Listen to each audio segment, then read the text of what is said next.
C'est peu qu'en un ouvrage où les fautes fourmillent, des traits d'esprit semés de temps en temps pétillent. Il faut que chaque chose y soit mise en son lieu, que le début, la fin remontent au milieu, que d'un art délicat les pièces assorties n'y forment qu'un seul tout de diverses parties, que jamais du sujet le discours s'écartant n'aille chercher trop loin quelques mots éclatants.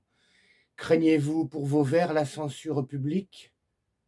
Soyez-vous, à vous-même, un sévère critique.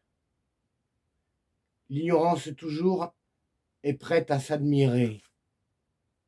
Faites-vous des amis, promptes à vous censurer, qu'ils soient de vos écrits les confidents sincères, et de tous vos défauts les zélés adversaires.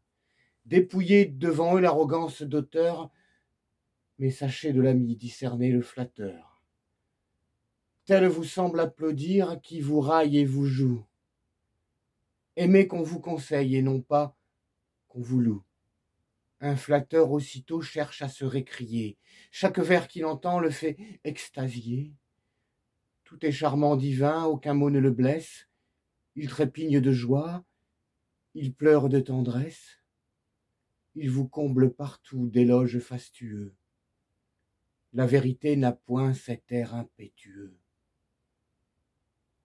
Un sage ami toujours rigoureux, inflexible, sur vos fautes jamais ne vous laisse paisible.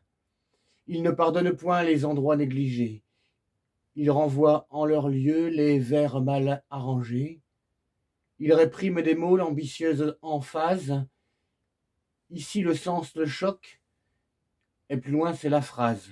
Votre construction semble un peu s'obscurcir. Ce terme est équivoque. Il le faut éclaircir. C'est ainsi que vous parle un véritable ami.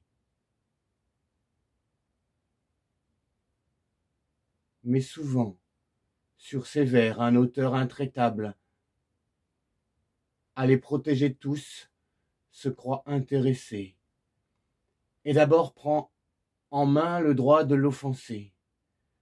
De ce vers, direz-vous, l'expression est basse. Ah, monsieur, pour ce vers, je vous demande grâce, répondra-t-il d'abord.